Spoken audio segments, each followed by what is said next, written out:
예, 기억은 우리가 누구인지를 말해 줍니다. 근데 이 기억이라는 것은 우리가 맺었던 우리가 관계를 맺었던 것과 연결되어 있습니다. 그래서 기억 상실증에 걸린 사람은 자신이 살아온 이야기를 잊어버리게 되잖아요. 그 잊어버리면서 뭘 잊어버립니까? 내 아내가 누구였는지, 이 사람이 누군지, 나를 친구라고 부르는 저 사람이 누군지, 또 옛날에 친했다고 말하면서 다가오는 그 사람이 누군지, 그 관계, 그들과 맺었던 그 삶의 이야기와 관계들을 다 잊어버리는 것이 바로 기억상실증이라고 할 수 있습니다. 그래서 그런 영화들도 있잖아요.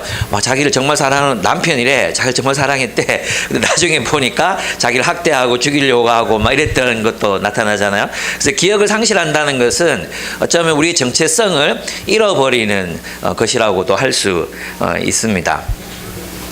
그럼 공동체는 무엇을 우리는 공동체라고 부를까요?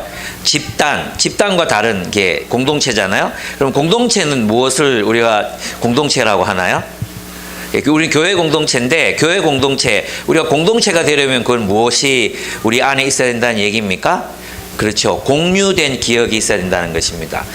공동체는 공유하는 기억이 있습니다. 그 공유된 기억이 없는 사람들을 그냥 우리는 집단이라고 합니다. 그냥 길거리 걸어다니는 이 사람들을 보고 우리가 공동체라고 부르지 않잖아요. 우리가 공동체라고 부른다는 것은 함께 살아왔던 삶의 이야기를 기억하고 그 기억을 공유한다는 그런 뜻입니다.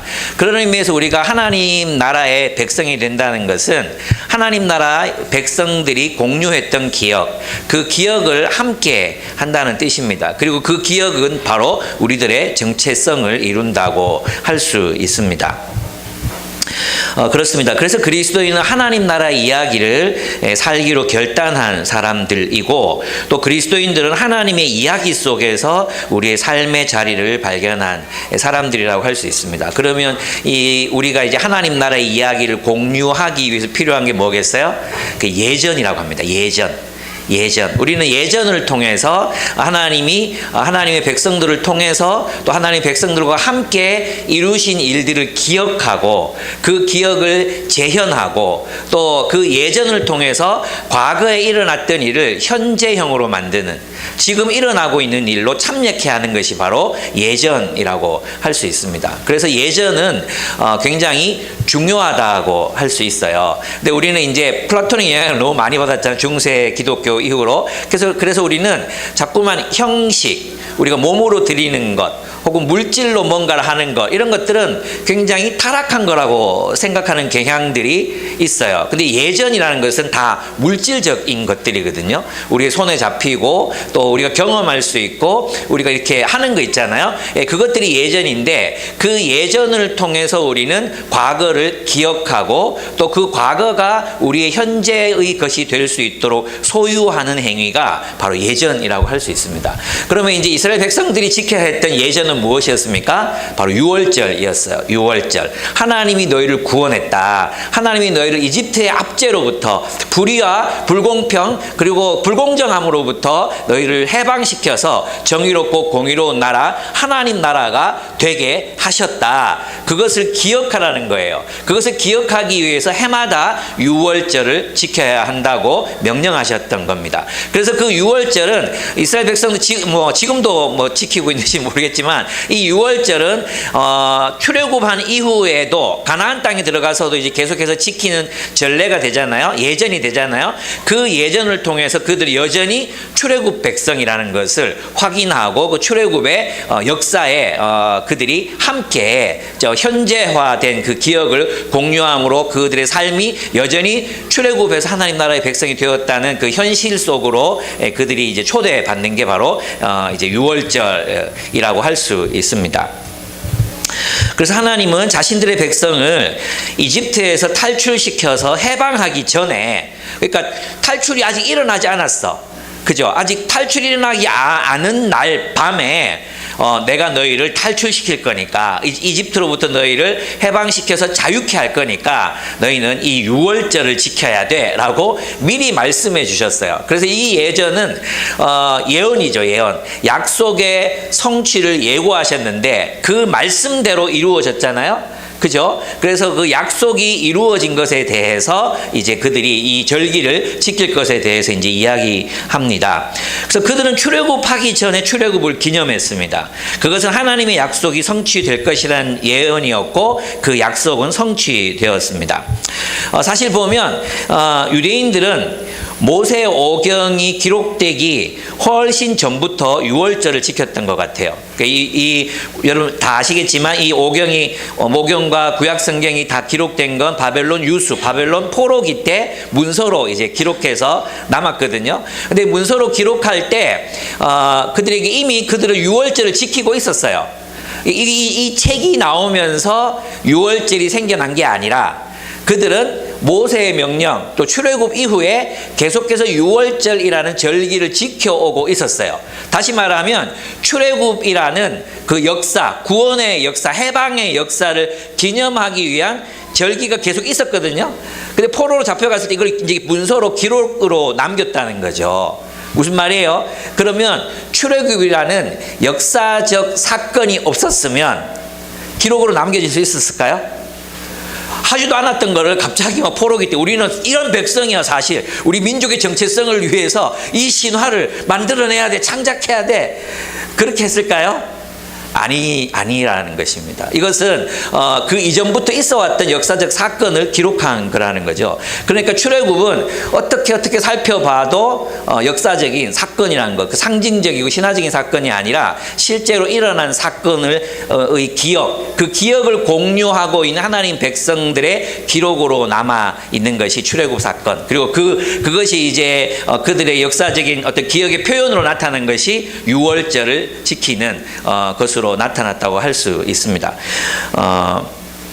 그렇습니다. 그래서 그들은 출애굽은 역사 속에서 이루어진 일이었다는 것을 믿을 수 있다는 거죠. 근데 있잖아요. 오늘 본문을 가만히 들여다보면 이 유월절을 지키지 않으면 하나님 백성 아니다 이렇게 얘기하잖아요. 그죠? 또 하나는 유월절을 제대로 지키지 않으면 추방당한다. 그러니까 이 예전을 굉장히 중요하게 이제 생각했던 거죠. 이 예전을 굉장히 중요하게 생각하고 이제 유월절의 무교절을 같이 이렇게 성실하게 지켰어요. 여러분 무교절을 지키려면요, 집에 누룩이 없어야 되잖아요.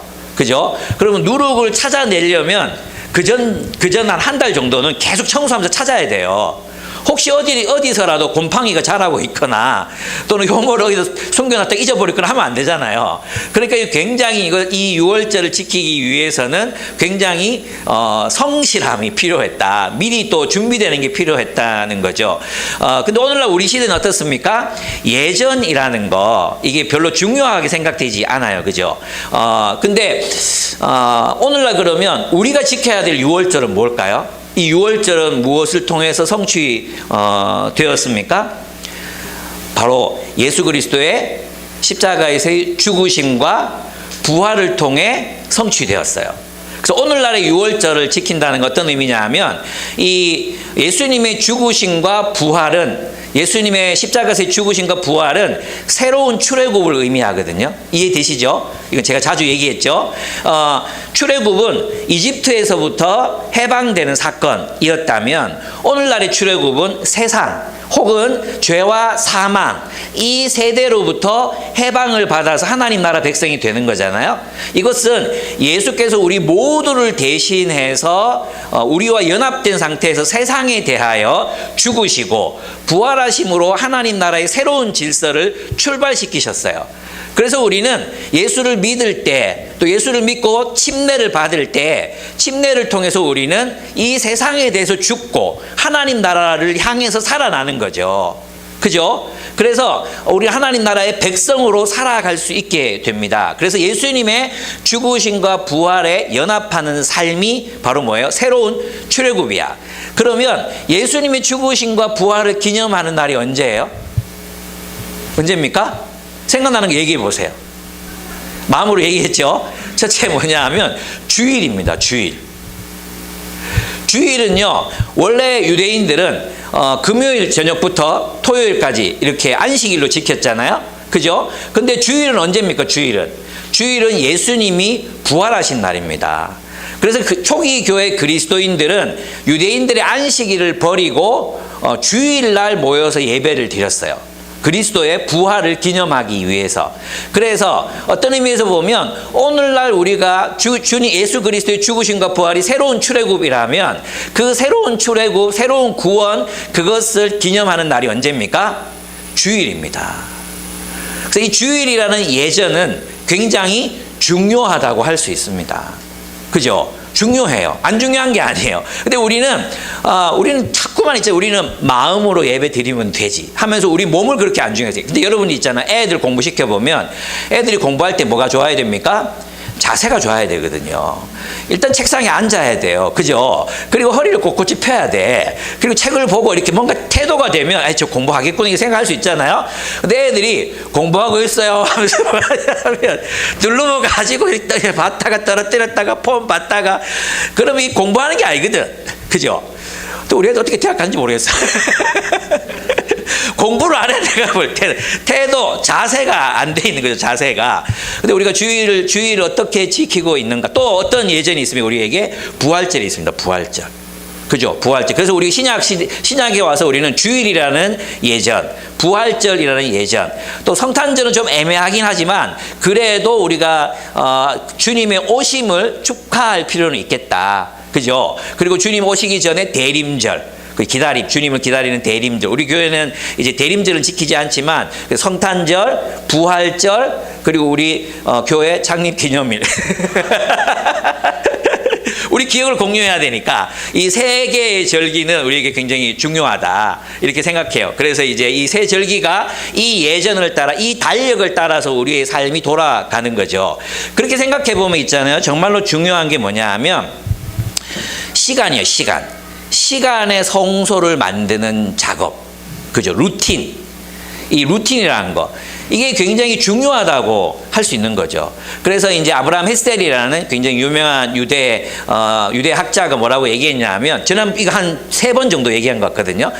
뭐냐 하면, 이슬람의 성지는 어디에 있습니까? 이슬람의 성지? 예루살렘에 있죠.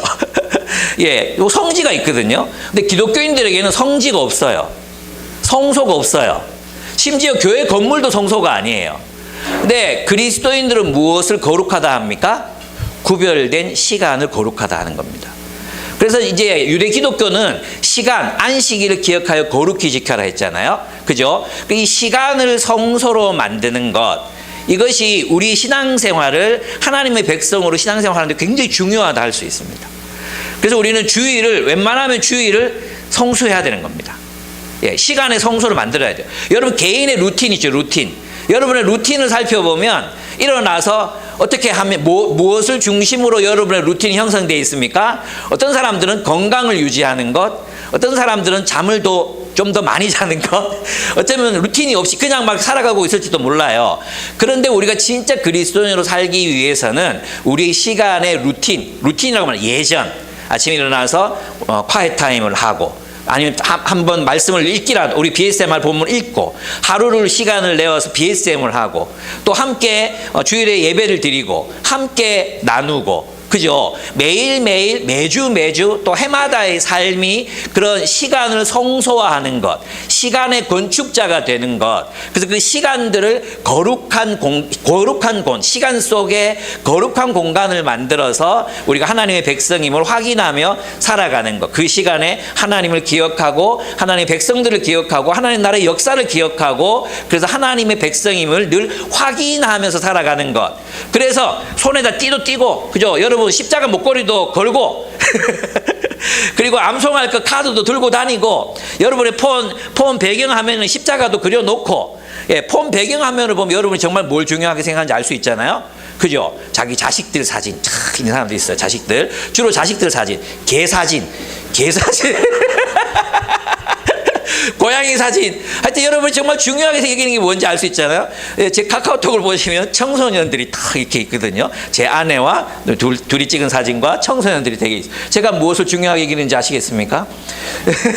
근데 보면 있잖아요. 뭐 프로필 사진이든 뭐든 보면 교회 사람들이 전혀 안 나오는 사람이 있어요. 걔밖에 없어. 그 삶의 중심이 어디 있는지를 뭘 중요하게 생각하는지 보여주잖아. 물론 여기 여러 가지 동기가 있을 수 있어요. 남의 사진 올릴 수 없다부터 시작해가지고 뭐 있을 수 있어요. 이해합니다. 제가 지금은 제 말하는 그 핵심을 여러분이 들으셨으면 좋겠어요. 우리가 그렇게 살아가기 위해서는 우리의 삶을 구조화할 필요가 있다는 거죠. 예. 하나님의 백성으로서의 삶을 구조화할 필요가 있다. 근데 우리의 삶이 그렇게 이런 기억, 하나님의 그 영적인 어떤 시간들을 확보하지 않는, 시간을 성소로 만들지 않고 살아가게 되면 우리는 어떻게 됩니까? 세상의 시간을 따라 살아가게 된다는 겁니다. 맞죠? 눈 뜨자마자 막 직장 가야 되고, 직장 갔다 와서 쉬어야 되고, 직장이 우리의 중심이 될 수 있잖아요. 마치 이집트의 삶, 노동하는 삶, 중노동하는 삶이 중심이 될 수 있었듯이. 근데 그것을 극복해야 할 수 있었던 게 뭡니까? 너희는 예배해야 된다. 나를 예배하는 삶을 살아야 된다. 그래서 우리의 삶의 중심이 예배가 될 수 있도록 우리의 시간을 구조화하는 거죠. 시간에 성소를 만들고 그 시간이 되면 그 시간의 성소로 들어가서 하나님을 만나고 기억하고 공동체와의 공유된 기억, 중보기도 하고 서로를 기억하는 그런 날들이 꼭 있어야 우리의 삶이 어떻게 해요? 하나님 나라를 중심으로 살아간다 이야기할 수 있다. 이렇게 얘기할 수 있습니다. 그래서 여러분이 주일날이라도 이렇게 오셔가지고 이 예전에 참여하는 것은 굉장히 중요하고 또 잘하고 계시는 거라고 할 수 있습니다. 여러분 출애굽의 의미, 출애굽이 무엇을 의미하는지 아시죠? 출애굽 사건은 이스라엘 백성들이 이집트의 파라오로부터 해방을 얻은 날입니다. 그리고 오늘 본문에 보면 해방을 얻었을 뿐만 아니라 이집트 신들을 이긴 날이기도 합니다. 고대 근동에서는 있잖아요. 우리는 동양하고 서양이 좀 다른 것 같아요.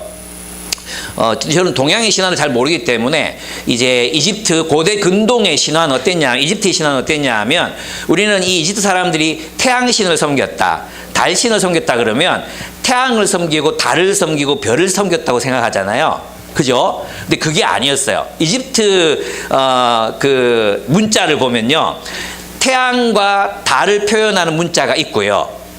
그 다음에 앞에다가 이제 그림이 신을 의미하는 새 그림이 하나 붙어요. 새 그림. 이 새 그림이 붙으면 신이 돼요. 그러니까 뭐냐 하면 태양을 주관하는 신이 있었다고 믿었지 태양을 신으로 믿은 게 아니라는 거예요. 이해됩니까? 그럼 태양이 날마다 떠오르게 하려면 이 신이 열심히 흑암의 세력과 싸워야 되는 거예요. 예. 그리고 이겼잖아요. 그 태양이 뜨잖아요. 그럼 태양신 라가 이겼다. 이렇게 되는 겁니다. 아문나, 태양신 라, 이런 신들, 또 달의 신, 이런 신들이 이긴 게 되는 거죠.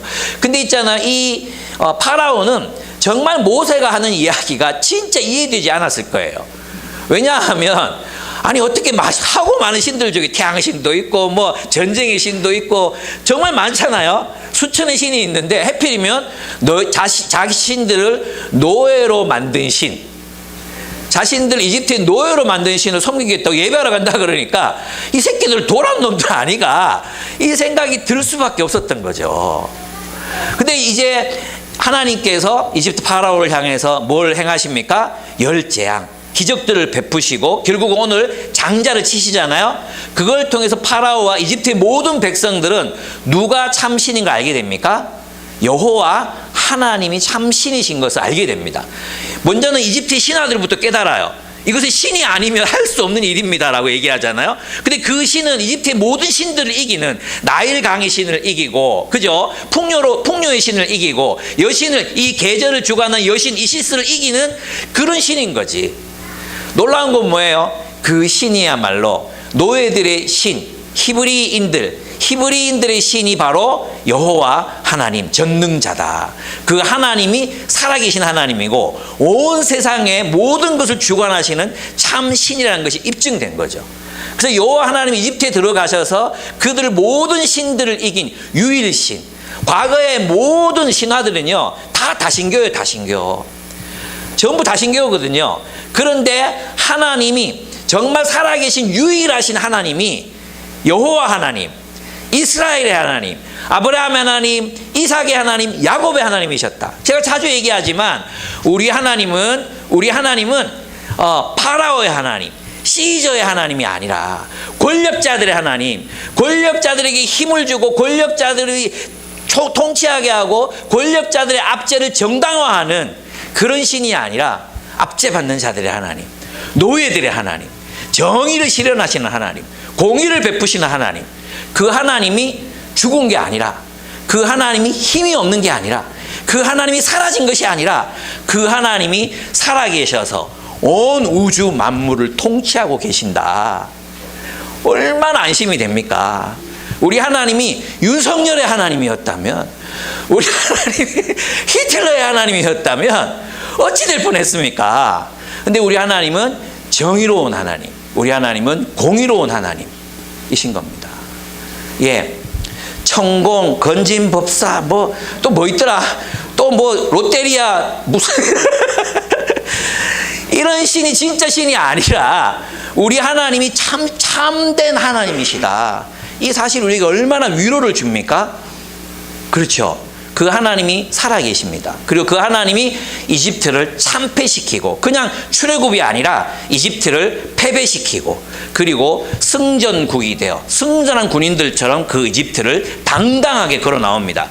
그들이 걸어 나올 때, 6월절 출애굽할 때 입었던 옷은 노예들이 입는 옷이 아니었습니다. 그들이 걸어 나오는 그 행진은 노예들이, 포로들이 묶여가지고 그리 질질 끌려가는 노예들의 발걸음이 아니었습니다. 그들은 개선한 군인들처럼 당당하게 승리의 노래를 부르며 대열을 이루고 군대처럼 기치를 펼쳐서 그렇게 애굽을 떠나온 것입니다. 무엇으로요? 승리한 군대로서 나오는 것입니다. 얼마나 감사합니까? 하나님의 군대가 이겼습니다. 하나님이 그들을 승리케 하셨습니다. 이것이 우리가 믿는 하나님이십니다. 그래서 출애굽은 그런 의미에서 이집트를 탈출했다. 단순히 거기 노예들이 탈출했다 여기 있는 것이 아니라 그 파라오의 체제, 그 파라오의 폭력과 억압의 체제를 그들을 심판하시고 나오셔서 하나님의 나라, 하나님이 통치하시는 공동체를 만드신 그 하나님의 승리를 의미하는 것이 바로 출애굽 사건의 본질적인 의미라고 할 수 있습니다. 바로 그것을 기억하라고 유월절을 그들에게 베푸십니다. 아까도 말씀드렸지만 오늘 우리가 지켜야 되는 예전에 뭐가 있다고요? 주일 예배가 있습니다. 가장 근본적인 거죠. 주님의 죽으심과 부활을 축하하고 경축하는 자리가 바로 주일 예배입니다. 두 번째, 헌금이 있습니다. 우리 제물을 드렸잖아요. 헌금을 드리는 것도 예배입니다. 하나님의 승리를 축하하고 내 모든 만물들, 내 모든 것이 주님의 것입니다라고 인정하고 드리는 것이 바로 헌금입니다. 성찬식이 있습니다. 성찬식, 우리의 주님과 함께 죽고 다시 살아나서 그분의 몸과 피, 그분의 살과 피를 먹고 마시는 것이 바로 성찬이잖아요. 예, 그것입니다. 그리고 또 뭐가 있습니까? 침례식이 있습니다. 우리는 침례를 통해 죽었다가 그래서 저는 여러분들이 우리 교회 나오기 전에 받았던 세례 다 무효라고 생각합니다. 그래서 그때 진짜 내가 하나님 앞에 주님의 주되시고 있게 했던 사람들은 괜찮지만 어릴 때 못 모르고 받아가지고 전도사님 받으라 해서 받았는데요. 이런 사람들 있죠. 그런 사람들은 다시 재침례 받아야 됩니다. 아시겠습니까? 나중에 9월달에 저기 가면 꼭 그때 침례 받으시기 바랍니다. 그 다음에 세 번 부활절이 있습니다. 그리고 성탄절, 주님이 성육신하셔서 오신 성탄절이 있습니다. 그렇습니다. 그래서 우리는 우리 매일의 삶에서 시간의 성소를 만들고 우리의 삶이 예전이 될 수 있도록, 우리의 삶이 하나님 나라의 리듬을 따라 살아갈 수 있도록, 하나님 나라의 시간을 따라 살아갈 수 있도록 우리 삶을 구조화하는 것, 그 바로 구조화된 시간 속에서 우리가 형성되는 거예요. 어떤 의미인지 아시겠죠? 여러분, 만약에 아이들이 있는데 시간표가 없어. 그럼 오늘 하루 자율적으로 살아봐. 시간표가 없어. 어떻게 되겠어요? 개망나이 되는 거지. 그죠? 방임하는 방임. 네 맘대로 살아. 이런 방임하는 거죠. 방임. 왜 어떻게 되겠어요? 아무것도 못하는 인간이 되는 겁니다. 여러분, 우리가 인간으로 형성되어 간다는 거 있잖아요. 그런 의미에서 보면 우리의 구조화된 시간 속에서 우리가 형성되어 간다는 걸 말하잖아요. 그럼 그 구조화된 시간이 무엇을 중심으로 형성되어야 하는가, 구조화되어야 하는가, 이게 굉장히 중요한 일이라는 거예요. 이걸 율법이라고 부르면 안 돼. 이걸 율법과 율법주의는 구별돼야 되잖아요. 예, 그건 또 나중에 갈라디아서 로마서 할 때 또 다시 한번 다루기로 하고, 우리의 시간을 잘 구조화해라. 아침에 눈 뜨면 뭐 할지, 밤에 자기 전에 뭐 할지, 우리의 의식, 눈 뜨고 유튜브 뉴스 확인하고 잠들기 전에 드라마 한 편 보고 자고, 예, 제 삶을 얘기하고 있는데 저도 이걸 보면서 반성은 되는데 이게 잘 안 고쳐지긴 해요. 예, 우리의 예전적인 삶, 우리의 시간을 예전으로 만드는 삶을 한번 같이 애써 보셨으면 좋겠습니다. 네. 6월절의 의미, 6월절의 의미를 한번 들어가 보겠습니다. 아까 출애굽의 의미를 살펴봤죠. 6월절의 의미는 출애굽한 날을 한 해의 첫째 달로 삼아라, 이렇게 얘기해요. 그래서 유대인들은 쓰는 달력이 달랐거든요. 신기하죠? 유대인들은 쓰는 달력 3, 4월, 이 출애굽한 시기가 아비벌인데, 이 아비벌은 3월에서 4월 정도 사이에 있는 달이거든요. 그러니까 완전히 다른 시간대를 살아가는 사람들이 유대인들, 하나님의 백성들이었고, 그리스도인들도 누구예요? 바로 그리스도의 시간을 살아가는 사람들이 그리스도인, 이렇게 얘기할 수 있는 거죠. 근데 그 우리의 시간은 어떻게 형성되어 있는가, 그죠? 우리의 시간은 어떻게 구성되어 있는가, 이걸 아는 게 굉장히 중요합니다. 그리고 그렇습니다. 그 다음에 각 가문에 어린 양 한 마리씩 마련하여라. 식구수가 적음 이웃을 초대해서 함께 먹으라 그러잖아요. 이게 무슨 뜻이겠어요? 예배란, 예전이란 혼자 드리는 게 아니란 거예요. 예전은 공동체적인 거라는 거예요.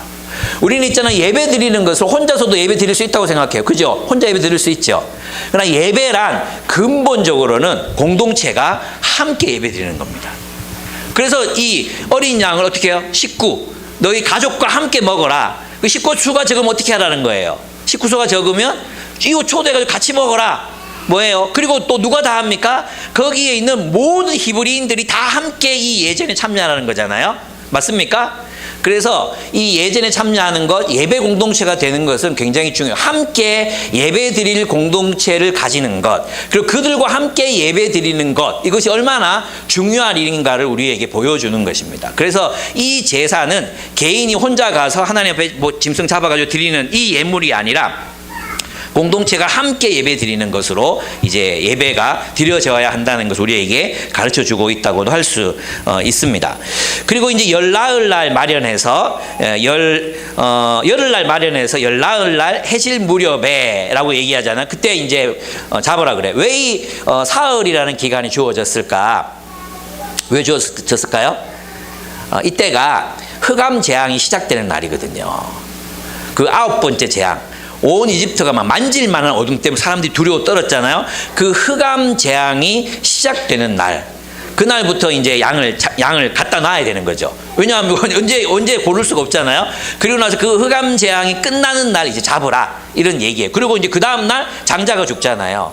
그죠? 그래서 그 날 때문에 요 사흘이라는 기간이 비었다, 이렇게도 볼 수 있고, 만약에 흑암이 없었다면 그러면 이제 사흘 동안 그 양을 보면서 아이고 네가 내 대신 죽는구나 하면서 이제 매일매일 생각하라고, 아이고 네가 내 대신 죽는구나 이러면서 이제 매일매일 생각하라고 그렇게 하셨을 수도 있다. 그건 이제 정확한 건 잘 모르겠습니다. 둘 다 설입니다. 설. 네.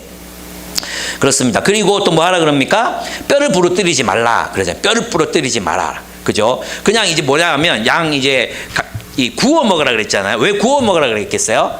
삶아 먹으려면 그릇이 필요하잖아요. 그죠? 그릇이 필요하잖아. 그러면 빨리 나가야 되는데, 구워 먹고 하나님 출발하면 빡 가야 되는데, 이 그릇 챙기고 뭐 이렇게 할 시간이 없는, 끓이고 이럴 할 시간이 없는 거죠. 그래서 불에 구워 먹어라. 그 다음에 특별히 각 뜨지 말아야 돼. 각 뜨지 마. 통으로 구우라는 거예요. 내장과 함께 먹으라 했잖아요. 원래 이제 양을 잡으면 어떻게 해야 되겠어? 배를 따고, 또 뭐 다리 이렇게 치고, 그죠? 갈비뼈 쳐내고, 그렇게 해서 구워 먹어야 되겠죠. 근데 그렇게 하지 말고 그냥 구워라는 거예요. 내장과 함께 구워라. 근데 시간이 없으니까 구워 먹는다는 건 뭐냐 하면 긴급하게 나가야 된다 이런 뜻이에요. 긴박하게 나가야 된다 이런 의미를 가지고 있습니다. 그리고 쓴 나물과 함께 먹으라 그랬잖아요. 이 뼈를 부러뜨리지 말고, 이 얘기는 뭐냐면 예수님께서 십자가에 달려 돌아가실 때 그 뼈가 부러지지 아니하였다. 이 말씀으로 이 어린 양이 의미하는, 상징하는 바가, 예표하는 바가 바로 예수 그리스도였다는 것을 신약에 와서 우리가 알게 됩니다. 온전히 드려지셨죠. 온전히 다 드려지셨다. 이것도 얘기할 수 있습니다. 그리고 이제 허리띠를 띠고 신발을 신고 지팡이를 들고 먹으라 그랬습니다. 지팡이를 들고 먹으려면 불편할까요? 안 불편할까요? 불편하죠. 그죠? 먹다가 갈 수도 있으니까 빨리 먹어라. 그리고 남은 거는 그 어디 챙겨놓으려 하지 마라. 지금 나가야 되니까. 이 챙겨놓는다는 뜻은 뭐겠어요? 거기서 그냥 살겠다는 거잖아요. 그죠? 다 불태워버려라. 이 말이 뭡니까? 너희가 노예로 살던 때의 생활 방식은 다 버려라. 그게 무교병하고 연결되는 거죠. 애굽의 누룩, 거기서 누룩, 그 애굽의 누룩까지도 다 버려라. 깨끗한 상태로 완전히 새 출발해라. 새 거 먹고 새 출발해라. 새 달력 쓰고 새로운 삶을 살아라. 그러니까 너희가 세상에서 엉거주춤하게 그렇게 끼어있지 말고 완전히 하나님의 백성으로 완전히 다 태우고 나온나. 찌끄레기까지 내장까지 다 태우고 나와라. 너희는 새로운 존재다. 노예로 살던 그 노예 근성, 세상에서 살았던 세상에서의 삶, 이 모든 것들 다 버리고 하나님 나라의 백성으로 살아라. 이게 바로 불에 구워 먹어라. 남은 건 다 태워버려라. 이 말의 의미라고 할 수 있습니다. 그리고 그 피를 양을 먹는 집 문설주와 상인방에 발라라 그랬습니다. 그날 밤에 하나님 이집트 땅을 치실 것이고 피를 바른 집안의 장자는 보호받을 것이라고 말씀하십니다. 그 피에 대해서는 조금 이따가 다시 한번 다루도록 하겠습니다. 그래서 그 피는 양을 먹는 집 문설주와 상인방에 발랐습니다. 그리고 그들은 이 유월절을 이제 날마다 이제 그 가나안 땅에 들어가면 이 유월절을 지켜야 했습니다. 그렇습니다. 그러니까 예배는 무엇입니까? 공동체적인 것입니다. 예배는 무엇입니까? 기억하는 것입니다. 예배는 우리가 어디에 있었고 어디로 나왔는지를 기억하는 것입니다. 그래서 매주마다 듣는 설교가 지난번에 들었던 거 아니야? 이런 생각이 들지만 계속해서 우리는 기억해야 합니다. 우리가 어디에서 구원받았고 어디로 나왔는지, 우리가 누구인지, 우리는 어떤 이야기를 공유해야 되는지, 이것을 계속해서 기억하는 행위가 바로 예배라는 것입니다. 그리고 예배는 경축하는 것입니다. 어떤 것을 경축합니까? 하나님이 우리를 심판으로부터 보호하셨다. 하나님이 이집트를 심판하실 때 우리를 지켜주셨다. 파괴자의 손길로부터 우리를 지켜주셨다. 경축하는 것입니다. 그리고 무엇입니까? 하나님 나라의 백성이 된 것을 축하하는 것, 그것이 바로 예배라고 할 수 있습니다. 그런 의미에서 우리의 예배는 좀 더 열광적이 될 필요가 있습니다. 그죠? 우리의 예배는 조금 더 축제가 될 필요가 있습니다. 예, 세 번째 무교절입니다. 무교절. 무교절은 니산월 14일 밤부터 21일 저녁까지 누룩 넣지 않은 빵을 먹으라고 했습니다. 누룩 넣지 않은 빵. 이것도 마찬가지죠. 이 발효시킬 틈이 없었다는 거죠. 그래서 본문에 보면 이제 출애굽에 나갈 때 미처 발효되지 않은 떡을 먹고 나갔다 했잖아요. 미처 발효되지 않은. 그러니까 발효시킬 시간이 없었던 거예요. 근데 이게 나중에 이제 무교절을 지킬 때 보면 집안에 있는 모든 누룩을 제거하라 그러거든요. 그리고 이제 나중에 출애굽기 뒷부분에 나오는 거 보면 애굽의 누룩을 버려라. 애굽의 누룩을 다 벗어버려라. 이런 말씀을 써요. 그리고 이제 예수님께서 어떤 말씀을 씁니까? 너희는 저 바리새인들의 누룩을 주의하라. 이렇게 말씀하시잖아요. 이 누룩은 그래서 우리의 삶의 방향, 삶의 양식, 우리의 살아가는 삶과 연결되어 있다고 볼 수 있습니다. 누룩 없는 빵을 먹으라는 것은 무슨 뜻이에요? 너희가 이집트의 삶을 벗어버리고 새로운 삶을 살아야 된다. 하나님 나라의 백성으로서의 새로운 삶, 그럼 하나님의 말씀을 따라 사는 삶을 살아야 된다. 이 얘기를 이제 들려주고 있는 것이죠. 그렇습니다. 그러니까 이 무교절을 오늘날 우리 시대로 이제 적용한다면 우리는 우리의 정체성은 있잖아요. 누구를 반대하는 데서 우리의 정체성이 오는 게 아니에요. 오늘날 이제 극우적인 기독교인들이 착각하는 게 뭐냐면 동성애를 반대해야 기독교인이라고 생각해요. 그죠? 좌파를 반대해야 기독교인이 될 수 있다고 생각해요. 공산주의를 반대해야 진실한 기독교인이라고 생각해요. 무언가를 반대하는 데서 우리의 정체성이 나오는 게 아니라는 거예요. 무슨 뜻인지 아시겠습니까? 그럼 어떻게 되냐면 공산주의의 반대말은 뭡니까? 자본주의잖아요. 그러니까 이 사람들이 공산주의를 반대하는 게 자본주의니까 자본주의자가 돼야 기독교인이라고 생각하는 거예요. 예. 동성애자들을 사랑하고 편히 대주고 그들과 함께 그들을 축복하는 것이 왜 잘못됐습니까? 축복할 수 있죠. 동성애자들도 행복하게 살 권리가 있잖아요. 맞아요? 네. 북한 사람들이 저 공산주의 지배 아래에서 고생하잖아요. 그들이 잘 살아갈 권리가 있잖아요. 행복할 권리가 있잖아요. 그죠? 그래서 북한에 돈 좀 갖다 주면 안 됩니까? 잡혀갈래나? 안 됩니까? 우리는 뭔가를 반대하는 데서 자신의 정체성을 가지려고 하면 정말 폭력적이 되는 거죠. 오늘날 이제 남혐, 극단적인 페미니스트들, 극단적인 남성 우월주의자 같은 이준석 같은 친구도 있지만 그 반대 이 양쪽 다가 틀린 게 뭐예요? 서로를 극렬하게 반대하면 자기 정체성이 세워진다고 생각하는 거예요. 그것은 굉장히 위험한 생각이라고 할 수 있습니다. 우리는 무엇으로 형성돼야 되느냐? 그래서 하나님께서 계속 말씀하시는 게 너희는 여호와의 율법을 주야로 묵상하라. 말씀으로 분별해내야 합니다. 말씀으로 분별해야 돼요. 그래서 우리 안에 있는 누룩, 그 이집트의 누룩, 세상의 누룩이 뭔지를 분별해내고 정말 하나님의 말씀을 따라 사는 것이 무엇인지를 이 말씀의 진리로 토론하고 이야기하고 정말 치열하게 생각해서 우리의 정체성을 세워가야 한다는 것입니다. 그게 우리를 세우는 거지. 우리의 우리됨, 그게 뭡니까? 이 기억들. 그죠? 주님께서 우리를 구원하신 이 유월절의 기억, 예수님이 죽으신가 십자가와 부활의 기억, 그리고 하나님께서 우리 교회, 이 교회를 어떻게 세워 오셨는지, 교회 역사, 교회사를 통해서 어떻게 기독교가 타락하고 또는 권력자들의 편을 들어서 정말 부패한 기독교가 되기도 했고 어떤 하나님의 개혁자들을 통해서 새롭게 하셨는지 이 교회의 역사와 이야기들을 공유할 때 우리가 진정한 교회됨을 이룰 수 있는 거죠. 근데 우리가 이런 모든 어떤 복잡하기도 하고 때로는 귀찮아 보이기도 하고 그거 너무 지적인 거 아니야? 지적해야 돼요. 기독교인들은 지성이 있어야 돼요. 뭘 지각하면 윤석열처럼 돼요. 그렇게 살지 말고. 너무 단도직입적으로 얘기했죠. 난 너무 화가 나요. 지금 2주 동안 잠을 못 자고 있거든요. 너무 화가 나요.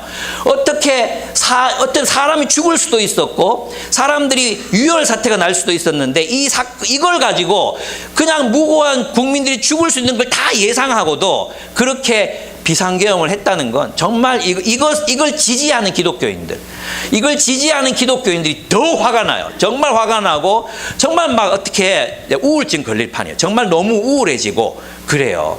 여러분 있잖아요. 우리는 정말 분별력을 가져야 합니다. 그래서 우리 안에 있는 누룩이 뭔지 샅샅이 들여야 돼. 우리 안에 있는 누룩, 우리를 지배하고 있는 애국, 우리를 지배하고 있는 세상, 그게 뭔지를 분별하고 하나님의 뜻으로 형성돼 가야 됩니다. 이것은 굉장히 쉬운 길이 아닙니다. 정말 우리는 우리의 그 선배들, 우리 하나님 가르치는 은사를 가지셨던 그런 많은 역사 속의 인물들, 그죠? 배워야 됩니다. 공부해야 됩니다. 토론해야 됩니다. 그래서 분별력을 가지고 시대를 분간하고 그리고 우리가 그리스도인으로서 어떤 생각을 가지고 어떤 세계관을 가지고 어떤 행동을 하면서 살아야 될지를 분별해야 합니다. 이 분별이 없이는 우리가 그리스도인으로 살아갈 수 없다는 것입니다. 이것이 이 누룩 없는 빵을 먹어라, 이 말의 의미라고 생각해요. 빨리 나와라. 근데 우리는 그 이데올로기, 반공 이데올로기라는 것, 이 반공 이데올로기에 우리 한국 교회가 사로잡혀 있습니다. 그죠? 반공 이러면 그럼 니는 반공 아니네, 니는 기독교인 아니야. 딱 그렇게 되는 사고방식, 이게 이단적이고 이교적인 방식이에요. 예. 저 반공이에요. 저 반공주의자 맞아요. 나는 공산당 싫어요. 나는 공산당이 싫어요. 공산주의 정말 싫어요. 좋지 않아요. 그런데 있잖아요. 내가 반공을 해야만 기독교인이 되는 건 아니에요. 우리는 그리스도인으로서 충분히 우리 이런 이데올로기들을 비판하고 그리고 우리 자신들의 생각과 스탠스를 가지고 살아야 하는 사람들. 그래서 그리스도인들은 세상과 어느 정도 거리를 두면서 세상을 섬기는 거예요. 세상 속에 있지만 세상에 속하지 않은 채, 세상 속에 있지만 세상에 속하지 않았다는 것은 세상과 거리두기를 한다는 거예요. 권력과 특별히 권력들과 거리두기를 해야 돼요. 왜냐하면 세상의 모든 권력들은 자신의 권력을 위해서 종교를 이용하기 때문에 항상 우리는 모든 권력들과 거리를 유지하면서 그들을 하나님의 말씀의 빛으로 조명하고 바라보고 비판하고 우리가 어떻게 살아야 될지를 고민해야 한다는 것입니다. 이것이 저는 무교절이 의미하는 바라고 생각합니다. 그 다음에 이제 장자 봉헌이 있습니다. 장자. 이집트에서 이제 하나님이 심판하실 때 모든 마지들 그리고 짐승들의 첫째 난 것들을 다 죽이잖아요. 이걸 이제 청소년들하고 이제 하는데 청소년들이 목사님 맞이예요? 맞인데 그러니까 목사님 죽었다 그러고 막 그랬어요. 그리고 유치한 그런 이야기들이 있었습니다. 우리 간사님들이 다 맞이거든요. 사역자들. 우리도 다 죽었어. 하나님께서 그 이집트의 장자들을 죽이셨다는 건 뭐예요? 제가 자주 얘기 드렸지만 이것은 제가 볼 때 이것은 장자들 이게 아니라 대표로 죽인 거라고 얘기할 수 있습니다. 대표성이라고 얘기해야 예수님은 하나님의 맏아들, 대표. 하나님의 맏아들이신 예수님, 그리고 우리는 그 맏아들의 형제들이잖아요. 그래서 예수님은 십자가에서 맏아들, 대표로서 돌아가셨기 때문에 우리와 함께 십자가에서 죽으신 것이고 맏아들로서 부활하셨기 때문에 우리와 함께 우리의 대표로서 부활하신 것이다. 그래서 이것은 맏아들, 장자들이라는 것은 모든 것이라고 이제 이해할 수 있습니다. 그래서 그 장자들을 죽일 때 이제 하나님이 보혈, 피를 보시고 넘어가시잖아요. 근데 이게 이제 페사흐라는 뜻이 넘어갔다, 유월 했다는 게 페사흐라는 뜻이 말인데 이 페사흐가 뭐냐면 두 가지 의미가 있대요. 첫째 의미는 실제로 넘어갔다, 유월절이라고 번역한 것처럼 넘어갔다 이런 뜻이 있어요. 두 번째는 뭐냐 하면 보호하다 이런 뜻이 있어요. 그러면 무엇이 우리를 보호했는가? 어린 양의 피가 우리를 보호했어요. 이게 이제 이 주제가 이제 속죄의 새 지평이라는 히브리서가 이제 발간이 됐는데 번역되어 나왔는데 거기서 말하는 게 뭐냐 하면 생명, 예수의 어린 양의 피는 뭐예요? 창세기에 보면 피는 곧 생명이다 하잖아요. 생명이다.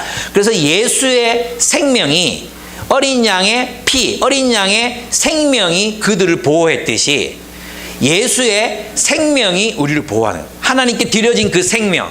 그래서 지성소에, 하늘의 지성소에 올라가셔서 우리를 계속해서 거룩하게 핏부림을 통해 거룩하게 하고 계시는 그 예수님의 죽으심과 부활과 승천, 그 모두가 우리를 하나님의 백성 되게 한다는 것입니다. 예수의 생명이 우리를 살리는 거예요. 예수의 생명이. 그래서 있잖아요. 하나님이 맏아들을 살리셨잖아요. 그러니까 뭐예요? 너는 내 거라는 거예요. 내가 핏값을 주고 너희를 샀다. 내가 너희를 샀다는 거예요. 속량, 구속했다, 대속했다. 그래서 이제 맏아들을 바쳐야 돼. 맏아들을 바치면 그건 죽이는 건데 어떻게 하라는 거예요? 어린 양을 대신 바쳐서 맏아들을 바치는 거잖아요. 그죠? 그러면서 하나님은 이스라엘 백성들을 향해서 뭐라고 부르시냐 하면 출애굽기 4장 22절 23절을 보면 이렇게 되어 있습니다. 너는 바로에게 말하여라. 나 주가 이렇게 말한다. 이스라엘은 나의 맏아들이다. 이스라엘은 나의 장자다. 이렇게 말씀하십니다. 그리고 내가 너에게 나의 아들을 놓아보내어 나를 예배하게 하라고 하였건만 너는 그를 놓아보내지 않았다. 그러므로 이제 내가 너의 맏아들을 죽게 하겠다. 두 가지 의미가 있죠. 하나는 이집트의 그 압제와 폭력에 대한 심판, 으로서 사실 이집트를 다 죽여야 돼. 이집트를 그냥 다 멸망시켜야 되는데 장자들만 죽이는 것으로 끝내시는 거죠. 예, 대표들만 죽이시는 걸로 끝내는 것입니다.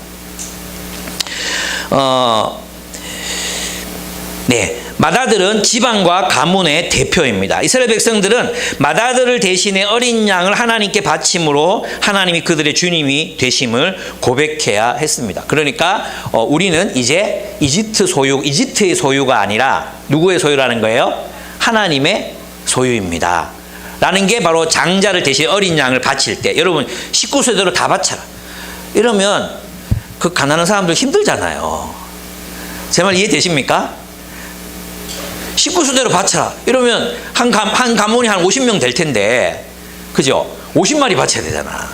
하나님이 대표로 바쳐라. 이렇게 얘기하신 거예요. 이해가 안 되시죠? 나귀의 첫 것을 어떻게 해야 됩니까? 하시잖아요? 나귀 어떻게 해야 돼? 나귀는 농사에도 쓰고 운송에도 쓰고 몸한 데 다 쓰는 건데, 나귀 이거 바치면 어떻게 되지? 이런 생각이 들잖아요? 그죠? 나귀 대신 뭘 바치라는 거예요? 양 바쳐라. 그건 쉬운 거거든요. 나귀는 왜냐면 유용한 동물이었거든요. 그래서 너희 바치려면 그냥 양으로 대신해라. 근데 안 바치려면 죽여라는 거예요. 목을 꺾어 죽여라. 이렇게 얘기.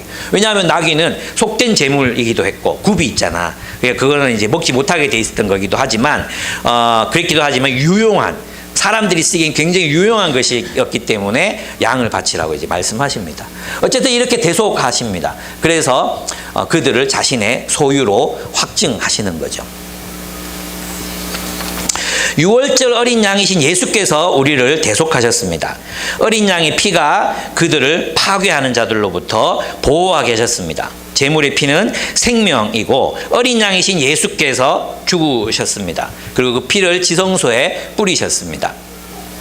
우리는 예수의 생명으로 예수 하나님의 소유가 되고 하나님의 백성이 됩니다. 피는 생명입니다. 그래서 이 생명은 우리를 살게 하는 거예요. 이 생명이 우리를 살게 합니다. 예수의 생명으로 우리의 생명을 하나님이 사셨습니다. 그래서 우리의 생명은 누구 겁니까? 하나님 겁니다. 우리의 생명은 하나님 거예요. 근데 이집트는 끝까지 아니 니들 내 거야. 끝까지 따라오죠. 또 추적하잖아요.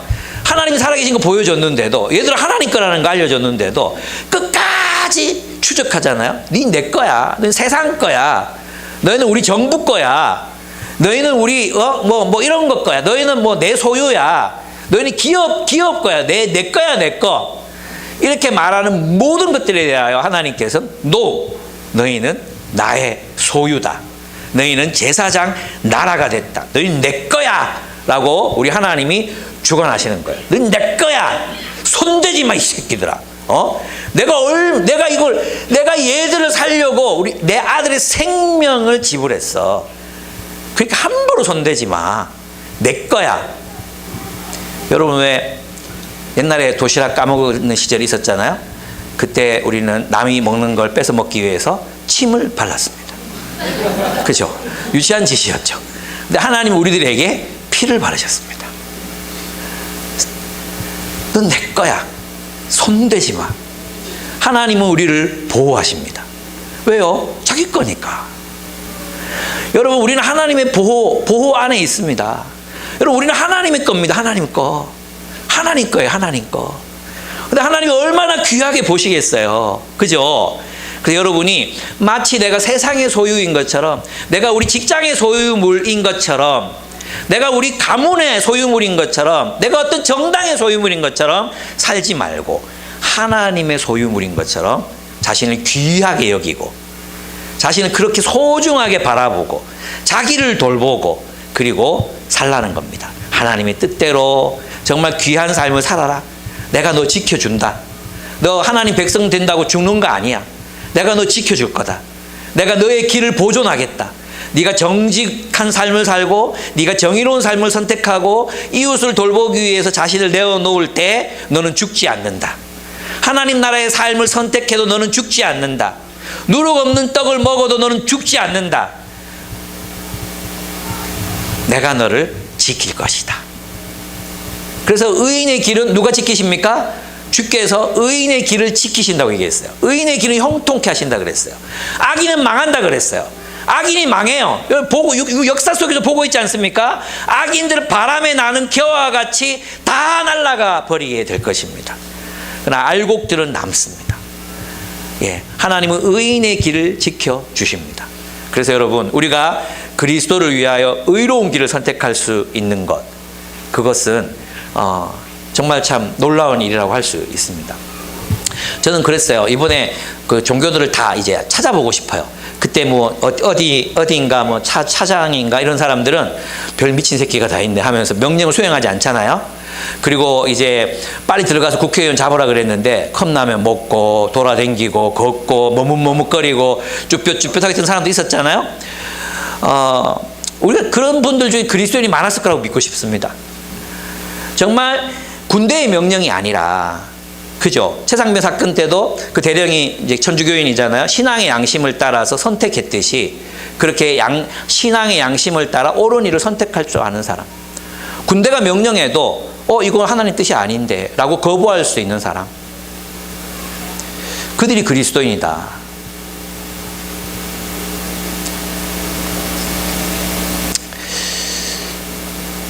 그래서 계엄사령관 뽑힌 분이 있죠. 육군 그분이 신우회 전군 신우회 회장이기도 하시고 막 이런 분이신데, 그때 진짜 멋있게 윤 대통령이 명령했지만 제가 목숨을 걸고 막았습니다. 딱 그걸 청문회에 나와가지고 그죠? 딱 나와서 신앙의 양심으로 제가 할 수 없었습니다. 이러면 끝났는데, 그죠? 이러면 그냥 전도가 막 저절로 됐는데. 거기서 어리버리, 도대체 저 사람 와저 나와있지 싶고 와 진짜 너무 막 쪽팔리고 그렇지 않습니까? 그분이 기독교인한 게 너무 쪽팔렸어요.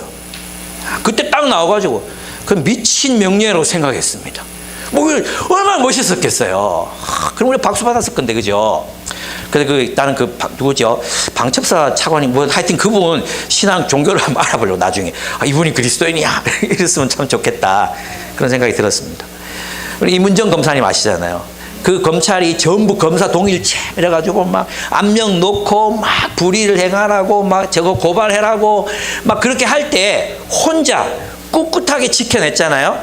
지금 존경받잖아요. 지금 많은 사람들이 존경하는 검사가 됐잖아요. 어쩌면 국민들이 신뢰하는 유일한 검사가 됐잖아요. 우리 그리스도인이 그렇게 좀 살았으면 좋겠다. 여러분 우리 필독서 다 읽으셨죠? 대답이 없네. 꼭 읽어보세요. 하루면 읽을 수 있어요. 하루면 읽을 수 있어요. 그 양심적인 고민.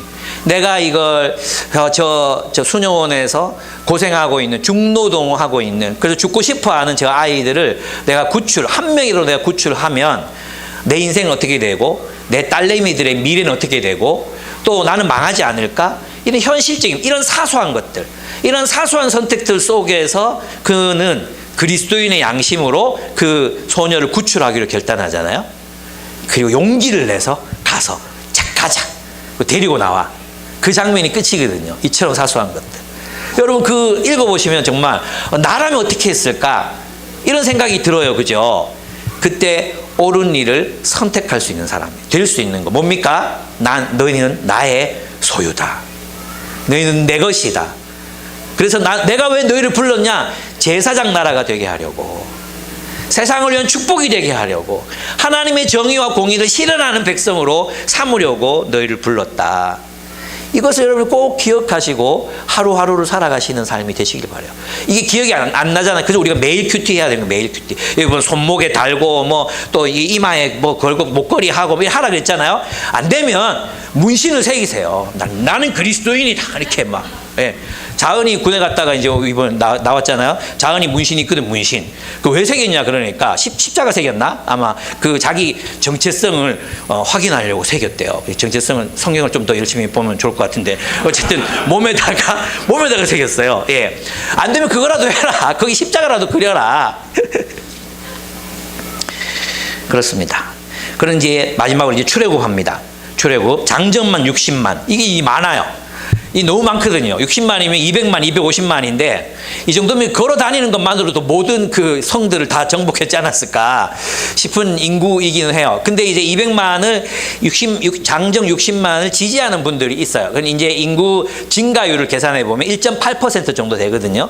근데 모든 인구가 이제 그 정도 비율로 성장했기 때문에 400년 정도 지나면 이 정도 인구는 됐을 거다. 이렇게 해서 지지하는 분들이 계세요. 그리고 여러 가지 이제 솔로몬 시대부터 이렇게 시대에 이제 그때 인구를 딱 계산해 보면 아마 그 정도지 않았을까 이렇게 생각하는데 실제로는 솔로몬 시대의 인구가 장정 60만 정도였거든요. 그러니까 출애굽할 때 인구가 그대로 유지됐을까 더 늘어났을까 이건 좀 의문이 되는 부분이에요. 그래서 이 60만을 뒤에 천이 엘레프거든요. 엘레프. 이 엘레프를 천을 떼면 이게 뭐냐면 군단 어떤 한 집단의 단위 이렇게 설명할 수 있어요. 그러면 한 가문의 숫자가 한 50명 정도라고 치면 이제 이 60만의 엘레프는 약 3만 명이 되는 거죠. 그럼 이 3만 명의 장정이 3만 명이 있었다. 600 엘레프가 있었다. 이러면 약 3만 명의 인구예요. 근데 이건 또 너무 적어요. 그죠? 왜냐하면 제가 이제 챗GPT에 물어보니까 이 당시 인구가 100만에서 200만, 이집트 인구가 110만에서 한 200만 정도 됐다고 하니까 3만이면 이집트 왕이 그걸 뭐 두려워할 이유가 없잖아요. 그러니까 요것도 좀 적어요. 그럼 어떻게 보는 게 맞을까? 이게 이제 고민이죠. 그래서 고대 사람들은 왜 우리 을지문덕 10만 대군 막 이렇게 얘기하잖아요. 근데 10만 안 되거든요. 그러니까 고대인들의 과장법으로 보는 경우가 있어요. 또 하나는 뭐냐 하면 출애굽 시대를 지금 이 글을 읽고 있는 사람들의 관점에서 쓰는 거예요. 그래서 보면은 람세스라든지 람세스 성이 아직 없었거든요. 이 모세 시대에는. 근데 람세스를 지금 이 글을 읽고 있는 사람들이 알려면 그 지명을 얘기해 줘야 되나요? 예를 들면 우리 청소년한테 달구벌 이러면 달구벌이 뭔지 모르잖아요. 그 달구벌을 대구로 번역하는 거죠.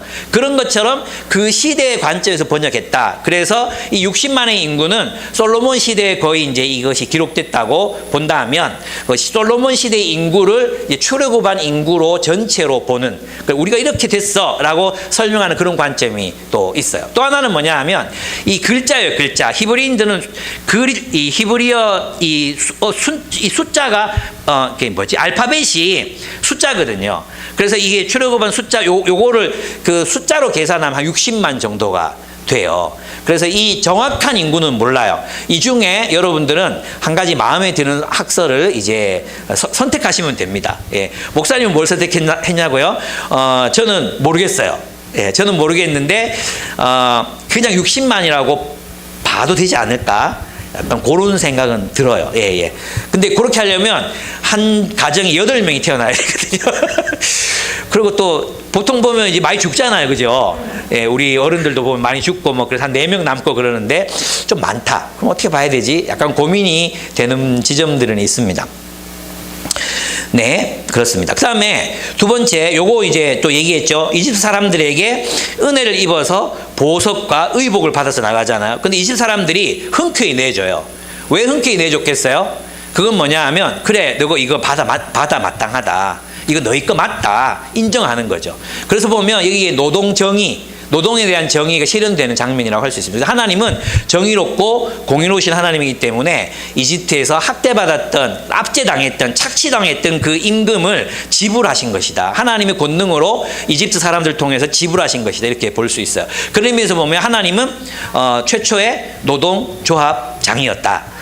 하나님은 그런 노동의 정의를 실현하신 분이었다. 하나님은 그래서 우리가 살아가는 이 땅에서 노동 정의가 실현되는 것을 원하십니다.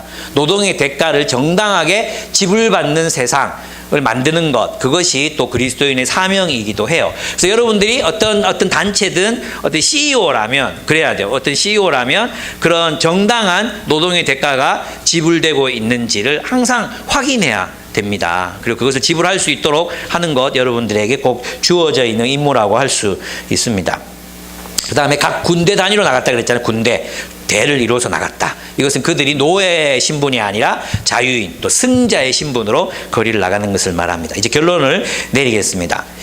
네, 우리의 정체성은 무엇으로 확립된다 그랬습니까? 기억이죠. 기억을 잃으면 나를 잃는 거예요. 그죠? 그래서 우리는 그리스도인은 공유된 기억을 가지고 있어야 돼. 그 공유된 기억은 바로 성경의 이야기들입니다. 성경의 이야기들. 그 공유된 기억을 가지고 있어야 합니다. 그래서 기억을 공유하는 모임이 공동체입니다. 그러면 우리 기쁨의 교회가 공동체를 이룬다는 건 어떤 의미겠어요? 기억을 공유한다는 거죠. 그죠? 이 기억 속에는 서로가 서로에게서 맺었던 관계들, 실패, 성공의 이야기들, 극복한 이야기들, 또 하나님 나라의 열매를 함께 맺어갔던 그런 이야기들, 하나님 나라가 되기 위해서 우리가 애썼던 모든 이야기들이 우리를 공동체 되게 합니다. 그래서 혼자 예배 드리는 것은 그건 나름 의미가 있지만 공동체와 연결되지 않는 의미에서 예배는 어떤 성경적으로 바른 예배라고 보기는 어렵습니다. 우리가 함께 모여야 된다. 두 번째, 저는 뭘 얘기했습니까? 예전의 중요성을 얘기했습니다. 예전. 우리의 몸으로 표현해야 돼. 근데 그 예전의 중심이 뭐예요? 시간이라고 얘기했어요. 시간. 우리의 시간을 거룩하게 만드는 것. 시간에 성소를 만들고 그 시간에 하나님을 예배하고 기억하는 것. 이것은 굉장히 중요한 일입니다. 그래서 매 주일 예배, 부활절, 성찬식 또 여러 이런 예전들을 지키는 삶 필요합니다. 그리고 여러분 나름의 루틴을 만들어야 됩니다. 그 루틴의 중심이 바로 하나님을 만나고 하나님을 예배하는 것이 여러분의 루틴의 중심에 시간적인 루틴의 중심에 있어야 한다는 거죠. 이 루틴을 보면 여러분이 어떤 삶을 사는지를 알 수 있습니다. 그리고 우리는 새 빵을 먹어야 된다 그랬죠. 새 빵. 그죠? 예, 우리는 새로운 삶을 살아야 됩니다. 새로운 빵을 먹고 새로운 인생, 애굽의 누룩을 지우는 삶. 그래서 우리가 누구를 반대하고 어떤 이데올로기에 사로잡히거나 또 세상의 소유가 된 채로 이 삶을 살 수는 없다. 그래서 우리 하나님의 백성으로서 우리 직장 생활을 하는 거고, 하나님의 백성으로서 가정 생활을 하는 거고, 하나님 나라의 백성으로서 세상을 살아가는 것이다. 새 빵이 되라. 새 빵, 누룩 없는 빵을 먹어라. 그랬습니다. 그래서 늘 우리는 누구의 소유인지를 확인하면서 살아가자. 여러분 누구의 소유입니까? 어디에 속했습니까? 세상은 여러분을 향해서 끊임없이 넌 내 거야. 내 거야. 너희의 주인은 나야. 내가 너 월급 주잖아. 너 나 없이 살 수 없잖아. 이렇게 우리 소유권을 주장하려고 할 때 우리는 단호하게 출애굽을 선언하는 거죠. 아니, 난 하나님 거야. 내 사업 이거 하나님 소유야. 이 직장 하나님이 통치하셔. 이 나라, 이 국가 하나님 거야. 예, 그런 마음 속에서 여러분 하루하루를 일상 가운데서 하나님의 주되심을 인정하고 그분의 소유된 존재로 살아가시기를 축복합니다. 우리 함께 기도하겠습니다.